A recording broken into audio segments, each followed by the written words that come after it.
তিনি ছিলেন এক যোদ্ধা, এক বীর নেতা, যিনি ইতিহাসের পাতায় অমর হয়ে আছেন। সালাউদ্দিন আইয়ুবী এক নাম, যে নাম শুনলে কাঁপত ক্রুসেডারদের হৃদয়। দুর্ভেদ্য দুর্গ, রক্তক্ষয়ী যুদ্ধ আর কৌশলের অপূর্ব নিদর্শন ছিল তার জীবন। জেরুজালেম পুনরুদ্ধারের সেই মহাকাব্যিক অভিযান আজও বিশ্বের অন্যতম গৌরব গাথা। এই সিরিজে আমরা তুলে ধরব সুলতান সালাউদ্দিন আইয়ুবীর প্রতিটি দুঃসাহসিক পদক্ষেপ, যে গল্প কেবল ইতিহাস নয়, এক প্রেরণার উৎস। আসুন ফিরে যাই সেই সময়ের স্রোতে, জেনে নেই সেই মহান বীর যোদ্ধার জীবন গাথা। ফেইথ অ্যান্ড ফ্যাক্টস এর আয়োজনে সালাউদ্দিন আইয়ুবীর দুঃসাহসিক অভিযানের আজকের পর্বে আপনাকে স্বাগত। আমাদের প্রত্যেকটি ভিডিও তার পূর্ববর্তী ভিডিওর সাথে সম্পর্কযুক্ত। আপনি যদি আমাদের আগের ভিডিওগুলো না দেখে থাকেন, তাহলে এখনই আমাদের চ্যানেল থেকে আগের ভিডিওগুলো দেখে আসতে পারেন। আপনি নতুন হলে আমাদের চ্যানেলটি সাবস্ক্রাইব করুন। ইতিমধ্যে সাবস্ক্রাইব করলে অসংখ্য ধন্যবাদ। ক্রাক অবরোধের 2 মাস অতিবাহিত হয়ে গেল। খ্রিস্টানদের পক্ষ থেকে আক্রমণ বা আত্মসমর্পণের কোনো লক্ষণ দেখা যাচ্ছে না। তারা দুর্গের মধ্যে বসে আত্মরক্ষামূলক লড়াই চালিয়ে যেতে লাগলো। আইয়ুবী রসদ সরবরাহের পথ বন্ধ করে দিলেও তাদের কেমন কোনো অসুবিধা হলো না। আইয়ুবী ক্রাক অবরোধ করতে আসছেন শুনেই দীর্ঘদিন লড়াই চালিয়ে যাওয়ার মতো প্রয়োজনীয় খাদ্যশস্য এবং রসদের মজুদ তারা গড়ে তুলেছিল দুর্গের ভেতর। আইয়ুবীর যে কমান্ডো বাহিনী আগেই ঢুকে পড়েছিল, তাদের একজন আইয়ুবীকে এই সংবাদ সরবরাহ করলো। একটা তীরের মাথায় চিঠি বেঁধে সেই তীর ছুড়ে মারলো মুসলিম বাহিনীর দিকে। সেই চিঠিতে লেখা ছিল, ভেতরে এদের খাদ্য এবং রসদপত্রের কোনো ঘাটতি নেই। খ্রিস্টানরা এখানকার মুসলমানদের উপর কড়া নজর রাখছে। মুসলমানরা এখন জানে দেয়ালেরও কান আছে, ফলে ভেতর থেকে কোনো কিছু করা এখন সম্ভব নয়। সুযোগ পেলে ভেতরের মুসলমানরা তাদের রসদপত্র ধ্বংস করে দিতে পারত, কিন্তু এখনো এমন কোনো সুযোগ সৃষ্টি হয়নি। রাতের নির্জন প্রহরে তীরের সাথে চিঠি বেঁধে মাঝে মধ্যে এভাবেই সংবাদ পাঠাতো ভেতরের গোয়েন্দারা। সৈন্যদের প্রতি নির্দেশ ছিল, এমন কোনো তীর এলে যেন সাথে সাথে এই কমান্ডারের কাছে পৌঁছে দেয়। খ্রিস্টানরা চাচ্ছিল অবরোধ দীর্ঘতর হোক, এতে সুলতান আইয়ুবীর শক্তি ক্ষয় হবে। সুলতান আইয়ুবী তাদের এই চাল বুঝতে পারলেন, ফলে তিনি যুদ্ধের পদ্ধতিতে পরিবর্তন আনলেন। এর আগে বাইরে থেকে আক্রমণের যে পরিকল্পনা তাদের ছিল, তাও তিনি যথাসময়ে জানতে পেরেছিলেন এবং কৌশলে সেই আক্রমণ ব্যর্থ করেননি। বরং সে বাহিনী এই অভিযানে অংশ নিয়েছিল, তাদেরকে এক নাজুক জায়গায় আজও ঘেরাও করে রেখেছেন। ক্রুসেড বাহিনীর এই দলটি দীর্ঘ 1.5 মাস ধরে ঘেরাওয়ের মধ্যে আটকা পড়ে আছে। তারা ঘেরাও থেকে বের হওয়ার জন্য যতবার চেষ্টা করেছে, ততবার এই বিপুল ক্ষতি স্বীকার করে পিছু হটতে বাধ্য হয়েছে। ঘেরাওয়ের মধ্যে আটকে পড়া সৈন্যরা খাদ্যাভাবে কাতর হয়ে পড়ল। এই অভাব দূর করার জন্য তারা তাদের কোনো পশু মারা গেলে ফেলে না দিয়ে খেয়ে ফেলত, কিন্তু এতেও সমস্যার সমাধান হলো না। হাজার হাজার ঘোড়া এবং উটের জন্য চারণভূমি ছিল সংকীর্ণ। পানির জন্য সেখানে কোনো নদী বা ঝর্ণা ছিল না। 3-4টি নালা ছিল পানি খাওয়ার একমাত্র সম্বল। তাই কয়দিন ব্যবহারের ফলে শুকিয়ে গেল। এসব দেখে আটকে পড়া সৈন্যদের মধ্যে হতাশা এবং নৈরাশ্যের মেঘ জমতে শুরু করলো। এর সাথে দেখা দিল আরেক নতুন বিপদ। রাতের বেলা মুসলিম কমান্ডোরা অতর্কিত আক্রমণ চালিয়ে তাদের ব্যাপক ক্ষতি করতে শুরু করলো। কয়েকদিনের মধ্যেই এই সেনাবাহিনীর সৈন্য সংখ্যা অর্ধেক হয়ে গেল। খেতে না পেয়ে তাদের পশুগুলো দুর্বল হয়ে পড়ল। এই বাহিনীর প্রধান রিমন্ড প্রচণ্ড অশান্তি এবং অস্থিরতার মধ্যে সাহায্যের জন্য অপেক্ষা করছিল। একই অশান্তি এবং অস্থিরতা নিয়ে অপেক্ষা করছিল বাহিনীর অন্যান্য সদস্যরা। কখন মিত্ররা এসে সুলতান আইয়ুবীর বেষ্টনী থেকে বের করে নেবে তাদের, তারা সকাল থেকে সন্ধ্যা পর্যন্ত অপেক্ষা করে, কিন্তু সেই অপেক্ষা তাদের হতাশা ছাড়া আর কিছুই দেয় না। সুলতান আইয়ুবী ইচ্ছা করলে চারদিক থেকে আক্রমণ করে তাদের নিশ্চিহ্ন করে দিতে পারতেন, কিন্তু আইয়ুবী তা করলেন না। ফাঁদে পড়া ইঁদুর মারার ব্যাপারে তার কোনো তাড়াহুড়া নেই। তার চিন্তা দুর্গ জয়ের পথে যারা অবিরাম প্রতিরোধ সৃষ্টি করছে তাদের নিয়ে। এতে অবশ্য তারও ক্ষতি হচ্ছিল। নিজের বাহিনীর সৈন্যদের ব্যস্ত রাখতে হচ্ছিল তাদের পাহারায়। তিনি রিজার্ভ সৈন্যদের নিয়ে চিন্তা করলেন, দুর্গটি ভাঙার কাজে কি তাদের ব্যবহার করবেন। তিনি অবরোধ আর বেশি দিন দীর্ঘ করতে চান না। সে সময় যুদ্ধে বছরের পর বছর অবরোধ দীর্ঘ করার রেওয়াজ ছিল, কিন্তু এই কৌশল তার পছন্দ ছিল না। সুলতান আইয়ুবী কোনো রাজ্যলোলুপ সেনাপতি ছিলেন না। তিনি কখনো কোনো দেশের রাজধানী অবরোধ করে শহরের কর্তৃপক্ষের এই কথা বলেননি, এত পরিমাণ সোনা, হীরা জহরত এবং এত হাজার ঘোড়া এবং এতগুলো নারী দাও, আমি অবরোধ উঠিয়ে নিয়ে চলে যাব। সুলতান আইয়ুবী ছিলেন এক মর্দে মুজাহিদ। ইসলামকে বিজয়ী দিন হিসেবে প্রতিষ্ঠা করার জন্য অস্ত্র হাতে নিয়েছিলেন তিনি। আরবের মাটি থেকে ইসলাম বিরোধী চক্র এবং চক্রান্ত ষড়যন্ত্র নির্মূল করার জন্য ঝলসে উঠত তার তলোয়ার। তিনি যা বিশ্বাস করতেন জনগণের সামনে তা অত্যন্ত খোলামেলা এবং পরিষ্কারভাবে তুলে ধরতেন। তিনি যা করতে চাইতেন তাই তিনি বলতেন, আর যা তিনি বলতেন তাই তিনিই করতেন। সবসময় কথা এবং কাজে স্বচ্ছতা বজায় রাখা তার ছিল নীতি। এই ব্যাপারে তার কোনো দ্বিধা সংকোচ ছিল না বলেই জনগণ তার উপর পূর্ণ আস্থা এবং বিশ্বাস রাখত, তাকে পছন্দ করত এবং ভালোবাসত। তিনি বলতেন, এই আরব ভূমিতে মহানবী সাল্লাল্লাহু আলাইহি সাল্লাম ইসলামের আলো যে জ্বেলেছিলেন, সে আলো কেবল আরবের মধ্যেই সীমাবদ্ধ থাকেনি, বিশ্বের দিক দিগন্তে ছড়িয়ে পড়েছে। আজ সেই আরবের পবিত্র ভূমিতে বিকৃত হয়ে পড়েছে ইসলাম। ইহুদি এবং খ্রিস্টানরা ইসলামের আলো নিভিয়ে দেওয়ার জন্য একের পর এক ষড়যন্ত্র করে যাচ্ছে, অত্যাচার চালাচ্ছে মুসলমানদের উপর। এই অবস্থা কিছুতেই চলতে দেয়া যায় না। রাসূল সাল্লাল্লাহু আলাইহি সাল্লাম যেমন এক হাতে কোরআন নিয়েছিলেন সত্যের আলো ছড়িয়ে দেওয়ার জন্য, এবং অন্য হাতে অন্যায় এবং অসত্যকে নির্মূল করার জন্য তুলে নিয়েছিলেন অস্ত্র, সেই পথই মুসলমানদের চলার পথ। যারা রাসূলের এই সুন্নাতকে অস্বীকার করে অন্য কোনো তরিকা গ্রহণ করবে, তাদের সাহায্য সহযোগিতা করা তো কোনো মুসলমানের জন্য জায়েজই হতে পারে না। তিনি সময়ের গুরুত্ব দিতেন সবচেয়ে বেশি। বলতেন, মানুষের জীবন বড়ই সংক্ষিপ্ত, কোনো মহান কাজ আঞ্জাম দেওয়ার জন্য নির্ধারিত হায়াতের বেশি সময় কেউই পাবে না। তাই আমার স্বপ্ন বাস্তবায়নে আমি অল্প সময়ই শেষ করতে চাই। প্রতিটি মুহূর্তকে আমি চাই প্রজ্ঞার সাথে এই কাজে ব্যয় করতে। তিনি বলতেন, আমার এই সংগ্রাম কেবল ইহুদি এবং খ্রিস্টানদের বিরুদ্ধে নয়, সেসব মুসলমান শাসকদের বিরুদ্ধেও যারা নিজেদের ক্ষমতা, অর্থ এবং প্রতিপত্তির লোভে এই মাটি বিধর্মীদের কাছে বিক্রি করতে শুরু করেছে। এই ব্যাপারে আমি অনড় এবং আপোষহীন। আর কেবলমাত্র আপোষহীনদেরই আমি আমার সঙ্গী হওয়ার জন্য আহ্বান জানাই। তিনি আরো বলতেন, আমার এই মনোভাবের ফলে খ্রিস্টানরা আমাকে মৌলবাদী বলে আখ্যায়িত করেছে। তারা এটাকে গালি হিসেবে ব্যবহার করতে চাই। এক শ্রেণীর মুসলমানও চাই আমি আপোষকামী হয়ে যাই, কিন্তু আমার পক্ষে তা কিছুতেই সম্ভব নয়। আমি বরং মৌলবাদী হতে পারাই গর্ববোধ করি। কারণ মৌলবাদী হওয়া মানে মূলের অনুগামী হওয়া, মূলের সাথে সম্পৃক্ত থাকা। মূল কেটে ফেললে বৃক্ষ বাঁচে না, মৌলবাদী না হলে মানবতা বাঁচে না। এই পৃথিবীর মূলে আছেন আল্লাহ, এই মূলের সাথে আমি সম্পর্ক ছিন্ন করতে পারি না। আমি আল্লাহকে আল্লাহ, রাসূল সাল্লাল্লাহু আলাইহি সাল্লামকে নেতা এবং ইসলামকে আমার জীবন বিধান মানি বলেই ওরা আমাকে মৌলবাদী বলছে। তার মানে ইসলামী যে মানুষের জন্য মৌলিক জীবন বিধান, তার সার্টিফিকেট তো ওরাই দিচ্ছে। ওরা তো স্বীকার করছে পৃথিবীতে যত মতবাদ আছে তার মধ্যে একমাত্র ইসলামী মৌলিক। আমি মৌলবাদী কারণ আমি এই মৌলিক সত্যের ধারক ও বাহক। আর ওরা জানে, ওরা যার পিছনে ছুটে বেড়াচ্ছে তা অমৌলিক, অর্থাৎ ভেজালে পরিপূর্ণ।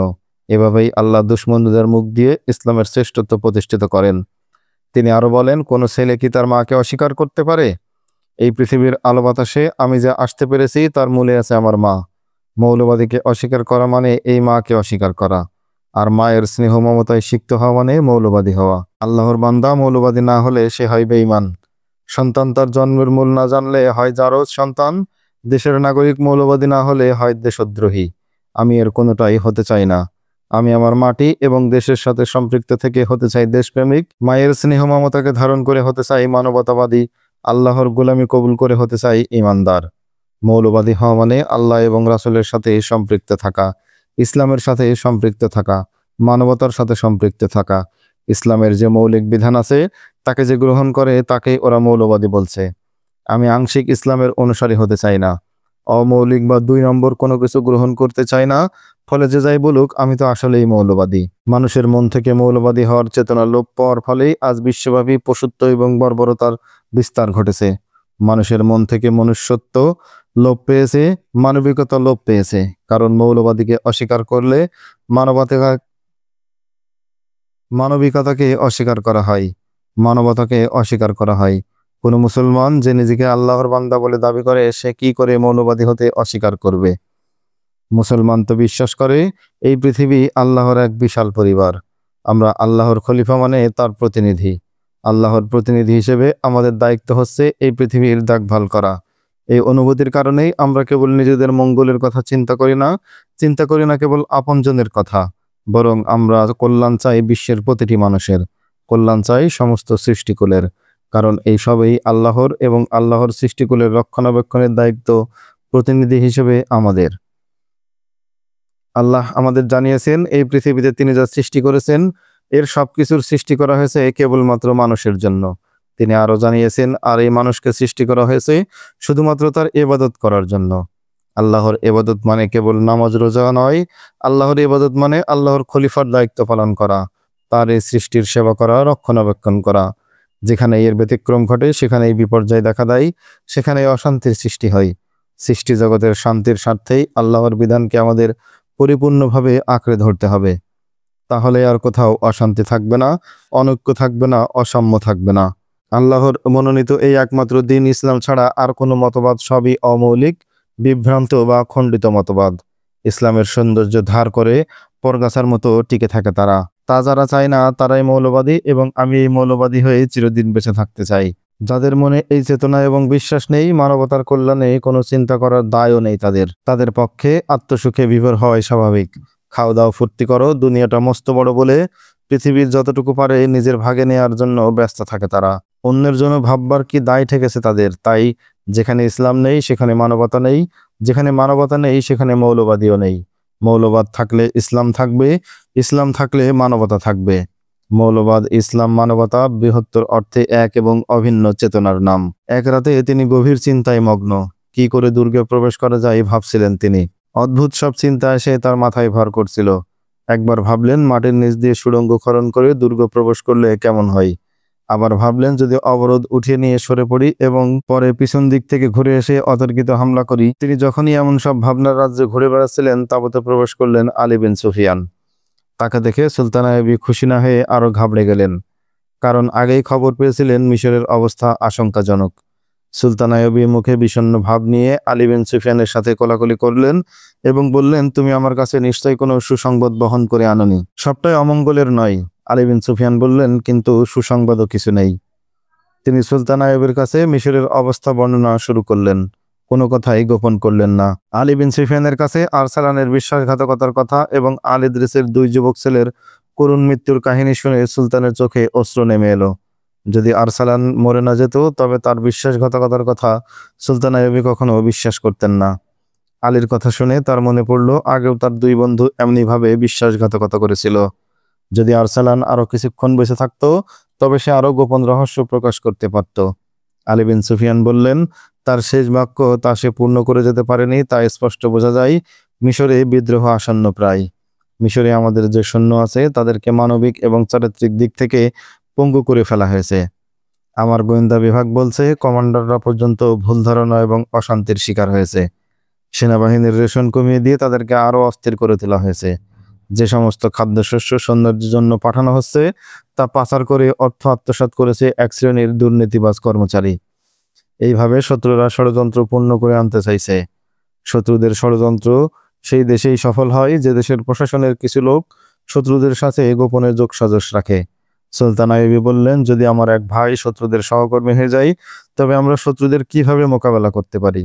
আমি যেভাবে আল্লাহর ভক্ত সেনাবাহিনী নিয়ে খ্রিস্টানদের যুদ্ধের ময়দানে নাকানি চুবানি খাওয়াচ্ছি, যদি আমার সহকারী অফিসাররাও তাদের মতো খাঁটি ইমানদার হতো তবে আজ মুসলমানদের প্রথম কিবলা মুসলমানদের হাতেই থাকতো।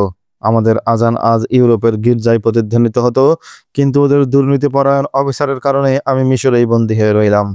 আমার আবেগ, আমার প্রেরণা, বিরাট বিরাট সংকল্প সবই এই শিকলে আটকা পড়ে গেল। তিনি কিছুক্ষণ নীরব রইলেন, তারপর বললেন, আমাকে সবার আগে গাদ্দারদের শেষ করতে হবে, নতুবা এই জাতিকে তারা উই পোকার মতো খেয়ে শেষ করে ফেলবে। আমি এই পরামর্শ নিয়েই এসেছি, যদি যুদ্ধক্ষেত্র আপনাকে পারমিশন দেয় তবে মিশরে ফিরে চলুন। আলী বিন সুফিয়ান বললেন, আলী, আমি বাস্তবতাকে উপেক্ষা করতে পারি না। সুলতান আইয়ুবী বললেন, কিন্তু আমার আফসোস, আমার হাত যখন খ্রিস্টানদের ঘাড় পর্যন্ত পৌঁছে গেছে তখন তাদের মুক্ত করার জন্য এগিয়ে এসেছে আমার ওই জাতির ভাইয়েরা। আলী, আমি যদি ইসলামের শত্রুদের সাথে বন্ধুত্বকারী মুসলমানদেরকে এখনই শেষ না করি তবে এই উইপোকা আর কখনো শেষ হবে না। আমাদের ইতিহাসকে এই গাদ্দার দল চিরদিনের জন্য লজ্জিত করে থাকবে। জাতির মধ্যে সবকালেই এই গাদ্দার দল সক্রিয় এবং বর্তমান থাকবে, যারা আল্লাহর দ্বীন এবং রাসূলুল্লাহ সাল্লাল্লাহু আলাইহি সাল্লামের শত্রুদের সাথে বন্ধুত্ব করে ইসলামের মূল কেটে শেষ করবে। তিনি জিজ্ঞেস করলেন, সুদানের যুদ্ধক্ষেত্রের কি খবর? আমি তকিউদ্দিনকে সংবাদ পাঠিয়েছি যুদ্ধ গুটিয়ে আনতে। মিশরের কেউ জানে না আপনি এমন আদেশ দান করেছেন। গভীর রাত পর্যন্ত আলীর সাথে আলাপ করলেন তিনি। মাঝরাতের একটু পর আলীকে বিদায় দিলেন সুলতান। কামরা থেকে আলী বেরিয়ে যেতেই সুলতান আইয়ুবী গার্ডকে ডাকলেন, বললেন, কাতিবকে জলদি ডেকে আনো। কাতিব কাগজ কলম সঙ্গে করে তাঁবুতে প্রবেশ করলো। সুলতান আইয়ুবী বললেন, লেখো, মোহতারাম নুরুদ্দিন জঙ্গি। তিনি যখন চিঠি শেষ করলেন তখন রাত প্রায় শেষ। পরদিন ভোর কাসেদকে ডাকলেন সুলতান আইয়ুবী, বললেন, প্রত্যেক স্টেশনে তোমার জন্য নতুন সজ্জিত ঘোড়া প্রস্তুত থাকবে। ক্লান্ত ঘোড়া রেখে নতুন ঘোড়া বদলাতে যে সময়টুকু লাগবে তার বেশি কোথাও থামবে না। কোথাও বিশ্রামের সুযোগ নেই। আহার করবে ঘোড়ার পিঠে বসে। কোথাও যেন ঘোড়ার গতি শ্লথ না হয়। যদি গভীর রাতে তুমি বাগদাদ গিয়ে পৌঁছো, সঙ্গে সঙ্গে নুরুদ্দিন জঙ্গির সামনে গিয়ে হাজির হবে। যদি তিনি ঘুমিয়ে থাকেন তাহলে দারোয়ানকে বলবে জাগিয়ে দিতে। যদি সুলতান জমিউদ্দিন জঙ্গি রাগ করেন তাহলে বলবে সালাউদ্দিন আইয়ুবী বলেছেন আমরা সবাই জেগে আছি। গত রাতে লেখা চিঠি নিয়ে কাসেদ ছুটল বাগদাদের দিকে। কোনো জায়গায় না থেমে পরের রাতের শেষ প্রহরে গিয়ে সুলতান নুরউদ্দিন জঙ্গির ঠিকানায় পৌঁছে দিল সেই চিঠি। কাসেদ যখন নুরউদ্দিন জঙ্গির দরজায় গিয়ে উপস্থিত হলো, রক্ষী বাহিনী তাকে থামিয়ে দিয়ে বলল চিঠি খুব ভোরেই তার কাছে পৌঁছানো হবে। কাসেদ পথে কয়েকবার ঘোড়া বদলালেও এক চুমুক পানি পান করার জন্য কোথাও থামেনি। পরপর 2টি রাত জাগা এবং ক্ষুধা পিপাসায় তার অবস্থা এখন মরার মতো। সে কিছু বলতে চাইল, কিন্তু শুকনো খড়খড়ে গলা দিয়ে কোনো আওয়াজ বের হলো না। নিজের পায়ে দাঁড়িয়ে থাকার শক্তিও তার লোপ পেল। সে ওখানেই বসে পড়ে ইশারায় বলল, এটা খুবই জরুরি চিঠি। সুলতান নুরউদ্দিন জঙ্গিও সুলতান আইয়ুবীর মতো কিছু বিশ্বস্ত এবং বিচক্ষণ অফিসার এবং বডিগার্ড রাখতেন, যারা জরুরি অবস্থা বুঝতে পারে এবং গুরুত্ব অনুযায়ী পদক্ষেপ নিতে পারে। প্রয়োজন মনে করলে তার ঘুম এবং বিশ্রামের কথা চিন্তা না করে তাকে যে কোনো সময় ডেকে দেওয়ার অনুমতি ছিল তাদের। কাসাদের এমন করুণ অবস্থা দেখে একজন বডিগার্ড ভেতরে গিয়ে নুরউদ্দিন জঙ্গির শয়নকক্ষের দরজায় খটাখট শব্দ করল। নুরউদ্দিন জঙ্গি বাইরে এসে কাসেদকে দেখে চিঠি সহ তাকে ভেতরে নিয়ে গেলেন। কাসেদ ভেতরে প্রবেশ করেই পড়ে গেল। সুলতান জঙ্গি তার চাকর বাকরদের ডেকে কাসেদের সেবা শুশ্রূষার জন্য তাদের হাতে ছেড়ে দিয়ে চিঠি পড়া শুরু করলেন। সুলতান সালাউদ্দিন আইয়ুবী লিখেছেন, মুহতারাম নুরউদ্দিন জঙ্গি, আপনার উপরে আল্লাহর রহমত বর্ষিত হোক। আমার চিঠি আপনাকে খুশি করতে পারবে না, কিন্তু খুশি ও সান্ত্বনার বিষয় শুধু এই যে আমি এখনো আশা ছাড়িনি। আপনার সঙ্গে চুক্তির বিষয় পূর্ণ করছি। আপনি আমার কাছে শুভজ্ঞাপন করলে আপনাকে বিস্তারিত জানাবো। আমি ক্রাক দুর্গ অবরোধ করে রেখেছি, এখনো বিজয় আসেনি। তবে এতটুকু সাফল্য লাভ করেছে যে খ্রিস্টানদের এক বিরাট সৈন্যদল সম্রাট ইমানদের নেতৃত্বে বাইরে থেকে আমাদের উপর আক্রমণ চালিয়েছিল। আমি তাদেরকে নিরাপদ আবেষ্টনীর মধ্যে আটকে রেখেছি। এই পর্যন্ত তাদের অর্ধেক সৈন্য শেষ হয়েছে। ওদের ক্ষুধার্ত সৈন্যরা এখন উট এবং ঘোড়া খেয়ে জীবন ধারণ করছে। আমি সেনাপতির ইমানকে জীবন্ত বন্দী করার চেষ্টায় আছি, কিন্তু ক্রাকের অবরোধ দীর্ঘতর হতে চলেছে। দুর্গের অভ্যন্তরে খ্রিস্টানদের অবস্থা যথেষ্ট মজবুত। আমি সফলতার জন্য কিছু পদ্ধতি এবং কৌশল চিন্তা করেছি। আমার আশা আছে আমার নিবেদিত প্রাণ মুজাহিদরা দুর্গের পতন ঘটাবেই। তারা যে জজবা নিয়ে লড়াই করছে তা দেখলে আপনি আশ্চর্য হয়ে যাবেন। কিন্তু আমার ভাই তকিউদ্দিন সুদানের রণক্ষেত্রে ব্যর্থ হতে চলেছে। তার ভুল একটাই, সে মরুভূমিতে তার সৈন্যদের ছড়িয়ে দিয়ে এখন দিশেহারা হয়ে সাহায্য চাইয়ে পাঠিয়েছে। আমি তাকে রণাঙ্গন থেকে সরে আসতে আদেশ দিয়েছি। মিশরের অভ্যন্তরীণ অবস্থা ভালো না। গাদ্দার এবং বিশ্বাসঘাতকরা ইমান বিক্রি করার প্রতিযোগিতা করছে। এর ফলে মিশরের সেনা বিদ্রোহের আশঙ্কা দেখা দিয়েছে। সেনা বিদ্রোহ ঘটলে খ্রিস্টানদের আক্রমণের পথ সুগম হবে। আলী বিন সুফিয়ানকে আপনি ভালো মতো জানেন। সে নিজেই আমার কাছে এসেছে। আমি তার পরামর্শকে উপেক্ষা করতে পারছি না। তার পরামর্শ আমি মিশরে ফিরে যাই। এখন আমি কি মিশরে চলে যাব? মুহতারাম, আমি এখন ক্রাক থেকে অবরোধ ওঠাতে পারছি না। সালাউদ্দিন পিছু হটতে জানে, এ কথা বলার সুযোগ আমি খ্রিস্টানদের দিতে চাই না। এখন শত্রুর ঘাড় গর্দান আমার হাতের মুঠোয়। আসুন, শত্রুদের এই ঘাড় গর্দান আপনি নিজের হাতের মুঠোয় ধারণ করুন। আপনি আপনার সেনাবাহিনী সঙ্গে আনবেন, আমি আমার সৈন্য মিশরে নিয়ে যাব। তা না হলে মিশর বিদ্রোহীদের করতলগত হয়ে যাবে। আমি আশা করি আমার দ্বিতীয় চিঠির অপেক্ষায় থাকবেন না। এটি আপনার বিশ্বস্ত সালাউদ্দিন আইয়ুবী। সুলতান নুরউদ্দিন জঙ্গি আর এক মুহূর্তও দেরি করলেন না। তিনি রাতের পোশাকেই বাইরে বেরিয়ে গেলেন। রাতেই সেনাবাহিনীর অফিসার এবং উপদেষ্টাদের নিয়ে বসলেন। কয়েক মিনিটের মধ্যে শেষ করলেন বৈঠক। সৈন্যদের আদেশ দিলেন প্রস্তুতি নিয়ে ব্যারাক ছাড়তে। বললেন, দুপুরের আগেই ক্রাকের দিকে যাত্রা করব আমি। কথা মতো দুপুরের আগেই তার সেনাবাহিনী ক্রাকের উদ্দেশ্যে রওনা হয়ে গেল।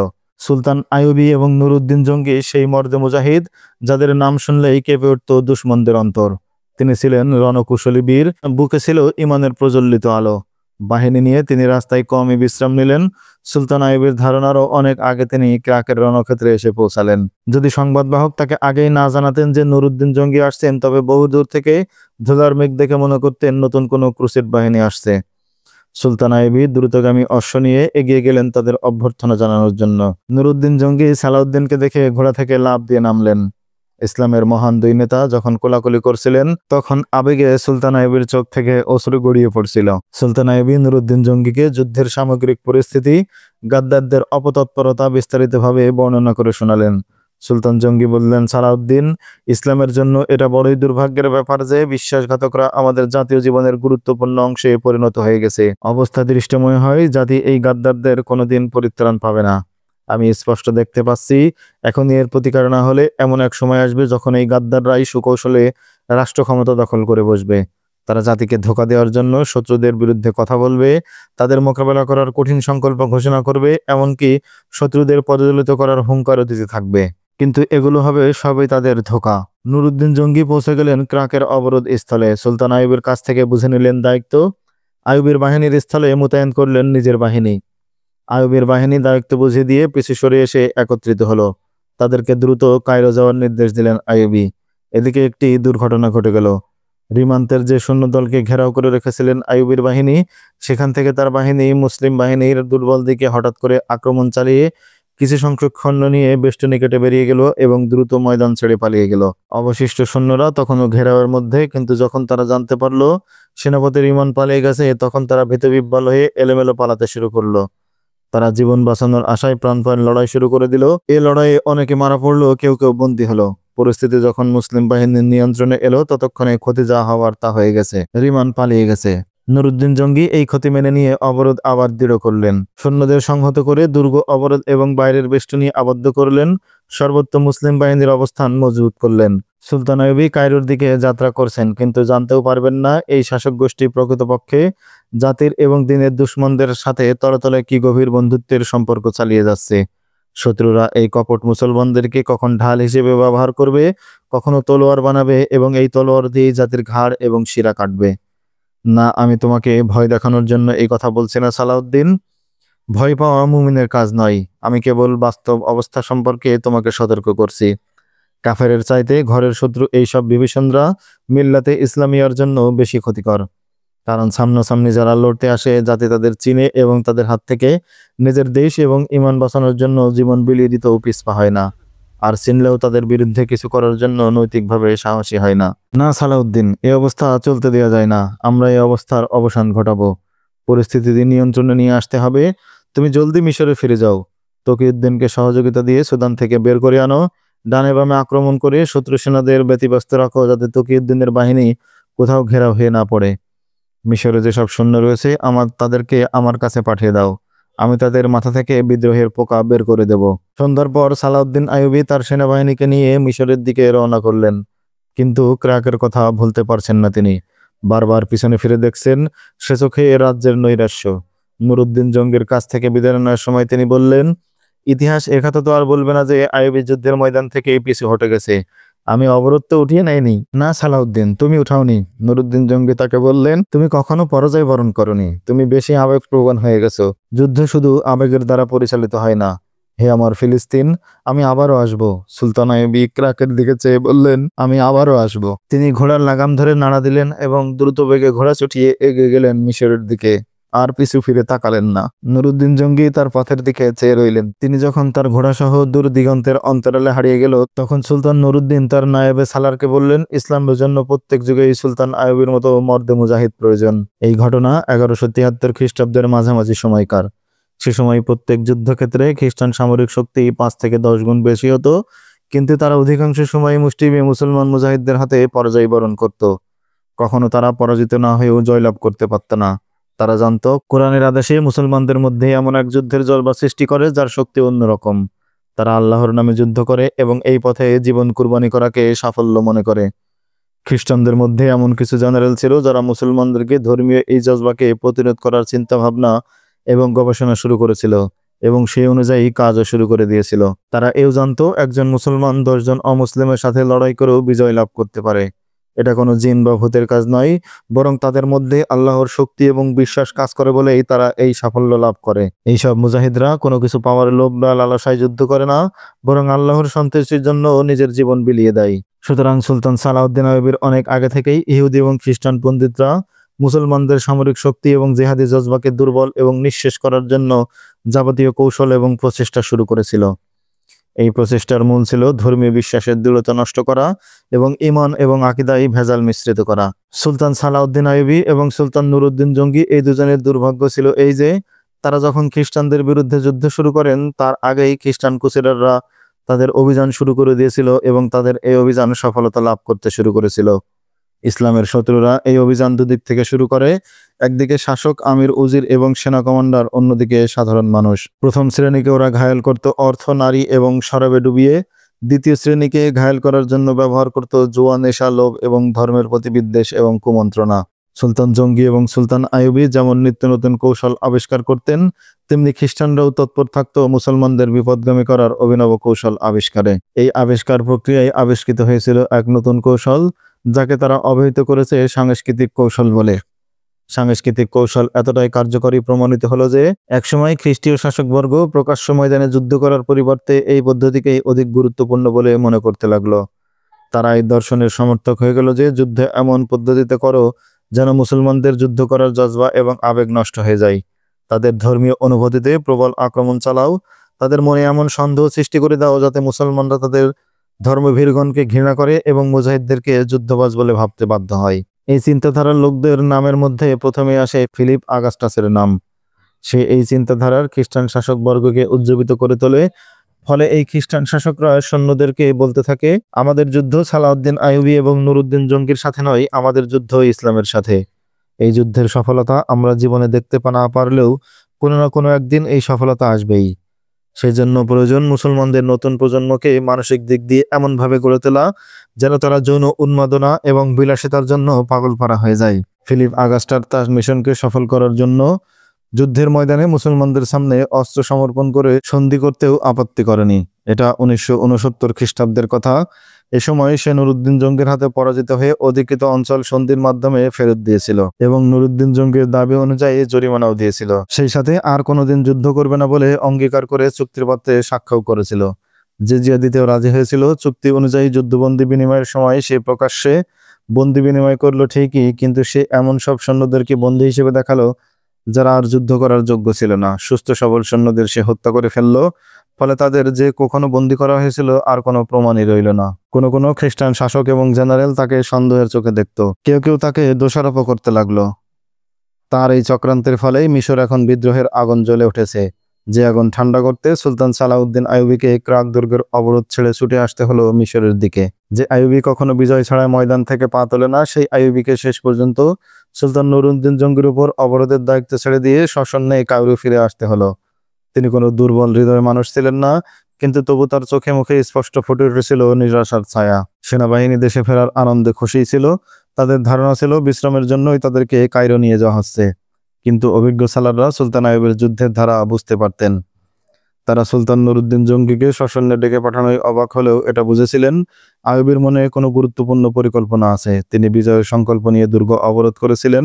বিনা কারণে তিনি সেখান থেকে সৈন্য প্রত্যাহার করতে পারেন না। মিশরের অবস্থা যে খুব খারাপ এবং সুদানে তকিউদ্দিনের আক্রমণ ব্যর্থ হয়ে গেছে, এই কথা সুলতানের দু একজন ঘনিষ্ঠ সেনাপতি ছাড়া আর কেউ জানত না। সুলতান আইয়ুবের সাথে আলী বিন সুফিয়ানকে দেখে অভিজ্ঞ সালাররা কিছু জানলেও এতটুকু অন্তত বুঝেছিলেন মিশরে কোনো গুরুত্বপূর্ণ সমস্যা দেখা দিয়েছে। সুলতান আইয়ুবী তার বাহিনী নিয়ে ক্রাক দুর্গ থেকে মার্চ করে কায়রোর দিকে এগিয়ে চলেছেন। রাস্তায় তিনি খুবই কমই বিশ্রাম নিলেন এবং সেনাবাহিনীকেও বেশি বিশ্রামের অবকাশ না দিয়ে হাঁকিয়ে নিয়ে চললেন। এতেও অভিজ্ঞদের মনে সন্দেহ হলো নিশ্চয়ই মারাত্মক কিছু ঘটেছে মিশরে। সারাদিন পথ চলার পর সন্ধ্যা ঘনিয়ে এলো। সন্ধ্যার পরেও কিছুটা পথ চললেন তারা। এরপর সুলতান সৈন্যদের থামার নির্দেশ দিলেন। আইয়ুবের জন্য তাঁবু টানানো হলো। তিনি এশার আজান পর্যন্ত বিশ্রাম নিলেন তাঁবুতে। নামাজের পর উপদেষ্টা এবং অফিসারদেরকে ডেকে পাঠালেন। বৈঠকের শুরুতেই তিনি বললেন, আপনাদের মধ্যে অনেকেই জানা নেই আমি কেন অবরোধ উঠে নিয়ে সেনাবাহিনী কায়রো নিয়ে যাচ্ছি। আসলে আমি অবরোধ উঠাইনি। আমরা কি ময়দান ছাড়িনি? বলতে পারেন সাময়িক পিছু হটেছি, কিন্তু কেন আমরা পিছু সরে এসেছি সে কথা শুনলে আপনারা আশ্চর্য হয়ে যাবেন। আপনাদের পিছু হটতে বাধ্য করেছে আপনাদের কিছু ভাই, আপনাদের কিছু বন্ধু। তারা এখন কুসেডের বন্ধু হয়ে গেছে। তারা বিদ্রোহ করার পরিকল্পনা করছে। যদি আলী বিন সুফিয়ান এবং তার নায়েব এবং পুলিশ সুপার গিয়াস কামাল সজাগ না থাকতেন, তবে আপনারা আজ মিশরে ফিরে যেতে পারতেন না। সেখানে এখন খ্রিস্টান এবং সুদানিদের রাজত্ব কায়েম থাকতো। আরসালানের মতো হাকিম খ্রিস্টানদের দালাল হয়ে গিয়েছিল। সে আল ইদ্রিসের 2 যুবক ছেলেকে হত্যা করেছে। ধরা পড়ার পর নিজেও আত্মহত্যা করেছে। যদি আরসালানের মতো লোক গাদ্দার হতে পারে, তবে আর কার উপর ভরসা করা যেতে পারে? উপস্থিত সবার চেহারা বিবর্ণ হয়ে গেল। নীরবতা ছেয়ে গেল সকলের মাঝে। ক্ষোভ এবং ক্রোধে শ্রোতাদের মুখে ফুটে উঠল অস্থিরতা এবং অশান্তি। সুলতান আইয়ুবী চুপ করে সবার প্রতিক্রিয়া লক্ষ্য করলেন। মোমবাতির কম্পমান আলোতে সকলের চেহারা এমন দেখা যাচ্ছিল যেন তারা একে অন্যের অপরিচিত। তাদের চোখে কোনো পলক ছিল না। সুলতান আইয়ুবীর কথার চেয়ে তার ভাষার গাম্ভীর্য সকলেরই মনে ভয় ধরিয়ে দিল। ভেতরে ভেতরেও কেঁপে উঠল সবাই। তিনি বললেন, আমি গাদ্দারদেরকে ক্ষমা চাইতে বলবো না, কথাও বলবো না। ইসলাম এবং মুসলিম সাম্রাজ্যের অনুগত থাকার জন্য সকলেই কোরআন ছুঁয়ে শপথ করো। ঈমান বিক্রি করার লোকেরা কোরআন হাতে নিয়ে শপথ করেও বিশ্বাস ভঙ্গ করতে পারে। আমি শুধু আপনাদের বলতে চাই, অমুসলমান কখনো মুসলমানদের বন্ধু হতে পারে না। যারা আল্লাহ এবং রাসূলের শত্রু তারা আপনারও শত্রু। শত্রু যখন আপনাদের সঙ্গে ভালোবাসা এবং বন্ধুত্বের ভাব দেখায়, তখন তার মধ্যে শত্রুতা গোপন থাকে। অন্তরের গভীরে সে যে শত্রুতা লুকিয়ে রাখে, সময় এবং সুযোগ মতো সে তা ব্যবহার করে। তারা ভাইকে ভাইয়ের বিরুদ্ধে লেলিয়ে দেয়, বন্ধুর ক্ষতি করতে ব্যবহার করে বন্ধুকে। এসব কুচক্রীরা ধর্মের ক্ষতি করার জন্য ব্যবহার করে ধর্মের অনুসারীদের। ইসলামের ক্ষতি করার জন্য তারা বেছে নেয় মুসলমানদের। স্বার্থপর এবং লোভীদের উপর আধিপত্য বিস্তার করে ওরা। তারপর এইসব বিশ্বাসঘাতক মুসলমানদের দিয়ে ইসলামের সর্বনাশ করতে থাকে। আমরা আমাদের ব্যক্তিগত প্রয়োজনে যুদ্ধ করছি না, ঈমানের দাবি পূরণের জন্য জিহাদের ডাকে সাড়া দিয়েছি। নিজস্ব শাসন ক্ষমতা কোনো দেশের উপর চাপিয়ে দেওয়ার জন্য নয়, আল্লাহর দ্বীনকে প্রতিষ্ঠার জন্য এই জিহাদ। দুই ভিন্ন মতবাদ এবং বিশ্বাসের যুদ্ধ এটা, যার একদিকে ইসলাম অন্যদিকে কুফর। এই যুদ্ধ ততক্ষণ পর্যন্ত চলবে যে পর্যন্ত না দুনিয়ার বুক থেকে কুফর মিটে যাবে এবং ইসলাম বিজয়ী হবে। উপস্থিত সালারদের চেহারা তখন টকবক করে ফুটছিল। অত্যধিক রাগের কারণে কথা বলতে পারছিল না তাদের কেউ। শেষে একজন সেনাপতি কোনো মতে নিজেকে সংযত করে বলল, আমার বেয়াদবি ক্ষমা করবেন সালারে আজম। যদি মনে করেন আমরা বিশ্বাসঘাতক নই, তবে আমাদেরকে মিশরের অবস্থা সম্পর্কে বিস্তারিত জানান। কারা এই গাদ্দার আমরা জানতে চাই। আরসালান সেনা বিভাগের কেউ নয়, সে প্রশাসনের হাকিম ছিল। আপনি প্রশাসন বিভাগেই গাদ্দার পাবেন, সেনা বিভাগে নয়, বললেন আরেকজন উত্তেজিত সালার। ক্রাক দুর্গের অবরোধ আপনি উঠে নিয়েছেন, আমরা উঠাইনি। সম্মানিত জঙ্গি সাহেবকে আপনি ডেকে এনেছেন, আমরা নই। আমাদের পরীক্ষা যুদ্ধের ময়দানে হতে পারে, ঘরে বসে নয়। আমরা শুধু জানতে চাই এখন মিশরে কি হচ্ছে। সুলতান আলী বিন সুফিয়ানের দিকে তাকালেন, বললেন, আলী ওদেরকে বলো। আলী বিন সুফিয়ান বললেন, গাদ্দাররা শত্রুদের শাসেমিছে সুদানের যুদ্ধ সেক্টরে পাঠানো রসদপত্র লুট করে, হাট বাজার থেকে খাদ্যশস্য উধাও করে ফেলে। পল্লী এলাকায় অচেনা লোক এসে খাদ্যশস্য কিনে নিয়ে যায়। বাজারে গোশত পাওয়া যায় না, অথচ এই অবস্থায় প্রশাসনের লোকেরা খাদ্য এবং রসদ সরবরাহের সময় কোনো পাহারার ব্যবস্থা রাখে না। অধিকাংশ ক্ষেত্রে তারা আগেই শত্রুদেরকে এই সংবাদ জানিয়ে দেয়। পরে শত্রুরা রাস্তায় কাফেলা থামিয়ে লুট করে নিয়ে যায় সব মালামাল। আলী আরো বললেন, শহর বাজারে নিষিদ্ধ কাজ বেড়ে গেছে। জুয়া খেলা এখন এমন আনন্দদায়ক বিষয় হিসেবে চালু হয়ে গেছে যে আমাদের যুবকরা সেদিকে ঝুঁকে পড়ছে। পল্লী অঞ্চল থেকে কোনো যুবক সেনা বিভাগে ভর্তি হতে আসে না। এদিকে সৈন্যদের মাঝেও অশান্তি বেড়ে গেছে। আমাদের জাতীয় ঐতিহ্য এবং সংহতি ধ্বংস করার পায়তালা চালাচ্ছে তারা। দেশের ছোট ছোট রাজ্যের শাসকরা স্বাধীন শাসক হওয়ার স্বপ্ন দেখছে। তাদেরকে এই লোভ দেখিয়েছে খ্রিস্টানরা। ওদের কাছে বিদেশ থেকে প্রচুর অর্থ আসে। কেন্দ্রীয় শাসন এবং খেলাফত ব্যবস্থাকে ধ্বংস করার অপচেষ্টায় লিপ্ত আছে এইসব কুচক্রীরা। সবচেয়ে ভয়াবহ রূপ ধারণ করেছে পল্লী অঞ্চল। পল্লীর সাধারণ জনসাধারণ এমনিতেই মূর্খ, অশিক্ষিত এবং কুসংস্কারাচ্ছন্ন। সম্প্রতি তারা অদ্ভুত অদ্ভুত আকীদা বিশ্বাসে জড়িয়ে পড়ছে। ওখানে নতুন নতুন পীরের আবির্ভাব ঘটছে। তারা এইসব অদ্ভুত আকীদা বিশ্বাস ছড়িয়ে দিচ্ছে। ফলে জনগণ অমুসলিমদের মতো আচার আচরণ এবং চালচলনে অভ্যস্ত হয়ে উঠেছে। সবচেয়ে ভয়ের কারণ হচ্ছে, এর ফলে পল্লী এলাকা থেকে যে অগণিত যুবক সৈন্যদলে ভর্তি হতে আসতো, তারা সেনাবাহিনীতে ভর্তি হওয়ার আগ্রহ হারিয়ে ফেলেছে। অথচ সেনাবাহিনীতে একদিন এই পল্লী অঞ্চলের যুবকরাই বেশি ভর্তি হতো। এখন নানা অমূলক এবং অন্য ইসলামিক ধারণা বিশ্বাস পল্লী অঞ্চল থেকে ভর্তি হওয়া সৈন্যদের মধ্যেও ব্যাপকভাবে ছড়িয়ে পড়ছে। আপনি এর বিরুদ্ধে কোনো ব্যবস্থা নেননি? একজন উত্তেজিত সালার প্রশ্ন করল। নিয়েছি, আলী বিন সুফিয়ান বললেন। আমার গোয়েন্দা বিভাগ অপরাধীদের শনাক্ত করা এবং ধরপাকড়ে ব্যস্ত আছে। আমার চর প্রত্যন্ত পন্থী এলাকাতেও ছড়িয়ে পড়েছে। কিন্তু শত্রুদের ধ্বংসাত্মক কর্মকাণ্ড এত বেশি বেড়ে গেছে যে দুষ্কৃতকারীদের গ্রেফতার করাও মুশকিল হয়ে পড়েছে। বেশি অসুবিধা হচ্ছে মুসলমানরা শত্রুদের গোয়েন্দা এবং দুষ্কৃতিকারীদের সহযোগিতা হয়। আপনারা শুনে আশ্চর্য হবেন, পল্লী অঞ্চলের কিছু কিছু মসজিদের ইমামও দুষ্কৃতিকারীদের সহযোগী হয়ে পড়েছে। একজন অফিসার প্রশ্ন করল, প্রশাসন দুর্নীতিবাজ হয়ে পড়ায় এখন কি সেনাবাহিনীকে সেখানে নেওয়া হচ্ছে প্রশাসনিক কাজ করানোর জন্য? না, বেসামরিক কাজে আমি সামরিক লোক নিয়োগ করব না। সুলতান আইয়ুবী বললেন, সৈন্য বিভাগ যে উদ্দেশ্যে গঠন করা হয়েছে তারা সেই দায়িত্বই পালন করবে। এতে রাজ্যের জন্য মঙ্গল, সৈন্যদের জন্য মঙ্গল। একজন কোতোয়াল কখনো সেনাপতি হতে পারে না, তেমনি কোনো সেনাপতিও কোতোয়ালের দায়িত্ব পালন করতে পারে না। তিনি আরো বললেন, আমাদের উচিত প্রশাসন কি কাজ করছে সেদিকে সজাগ দৃষ্টি রাখা, তার দায়িত্ব পালনে কোনো অবহেলা এবং ত্রুটি হয়েছে কিনা দেখা। বন্ধুগণ, আল্লাহ আমাদেরকে ইতিহাসের এক কঠিন পরীক্ষার মধ্যে ফেলে দিয়েছেন। এই পরীক্ষায় পাশ করতে হলে আমাদের অত্যন্ত সতর্কতার সাথে পদক্ষেপ নিতে হবে। সুলতান আইয়ুবীর পরবর্তী পদক্ষেপ কি হতে যাচ্ছে? মিশরের পরিণতি কোন দিকে যাচ্ছে? সুলতান সালাউদ্দিন আইয়ুবী পারবেন মিশরের এই নাজুক পরিস্থিতির উন্নতি ঘটাতে? জানতে হলে অপেক্ষা করুন আমাদের পরবর্তী ভিডিওর। সে পর্যন্ত সকলে ভালো থাকবেন। দেখা হবে নতুন কোনো ভিডিওতে। আল্লাহ হাফেজ। আসসালামু আলাইকুম ওয়া রাহমাতুল্লাহ।